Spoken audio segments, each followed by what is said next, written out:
name's Melissa, and welcome back to Wildcat Books. Have you ever wished that you were more like someone else? Alexander in Alexander the WindUp Mouse by Leo Linoni wishes he was more like his friend Willy. Let's get into it. Help! Help! A mouse! There was a scream, then a crash. Cups, saucers, and spoons were flying in all directions.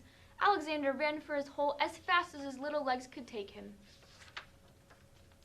All Alexander wanted was a few crumbs, and yet every time they saw him, they would scream for help or chase him with a broom. One day, when no one was in the house, Alexander heard a squeak in Allie's room. He sneaked in, and what did he see? Another mouse. But not an ordinary mouse like himself. Instead of legs, it had two little wheels, and on its back there was a key. "Who are you?" asked Alexander. "I am Willy, the WindUp Mouse, Annie's favorite toy. They wind me to make me run around in circles.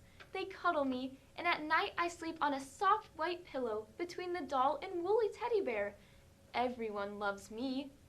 "They don't care much for me," said Alexander sadly, but he was happy to have found a friend. "Let's go to the kitchen and look for crumbs," he said. "Oh, I can't," said Willy. "I can only move when they wind me.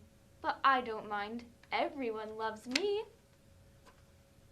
Alexander, too, came to love Willy. He went to visit him whenever he could.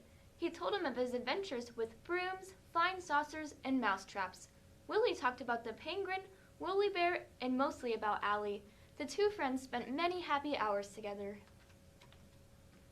But when he was alone in the dark of his hideout, Alexander thought of Willy with envy. "Ah," he sighed, "why can't I be a wind-up mouse like Willy and be cuddled and loved?" One day, Willy told a strange story. "I heard," he whispered mysteriously, "that in the garden, at the end of the pebble path, close to the blackberry bush, there lives a magic lizard who can change one animal into another." "Do you mean," said Alexander, "that he could change me into a wind-up mouse like you?" That very afternoon, Alexander went into the garden and ran to the end of the path. "Lizard, lizard," he whispered. Then suddenly there stood before him, full of colors of flowers and butterflies, a large lizard. "Is it true that you could change me into a wind-up mouse?" asked Alexander in a quivering voice. "When the moon is round," said the lizard, "bring me a purple pebble."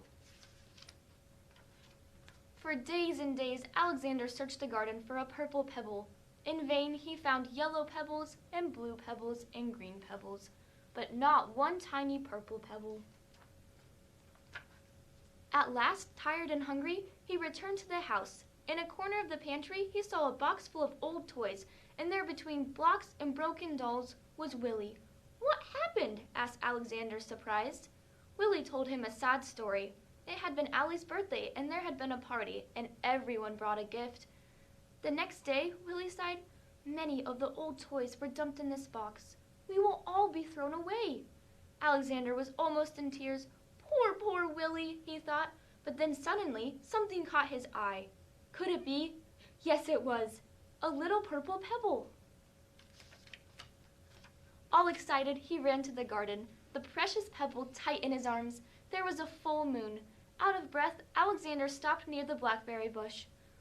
"Lizard, lizard, in the bush," he called quietly. The leaves rustled, and there stood the lizard. "The moon is round, the pebble is found," said the lizard. "Who or what do you wish to be?" "I want to be—" Alexander stopped.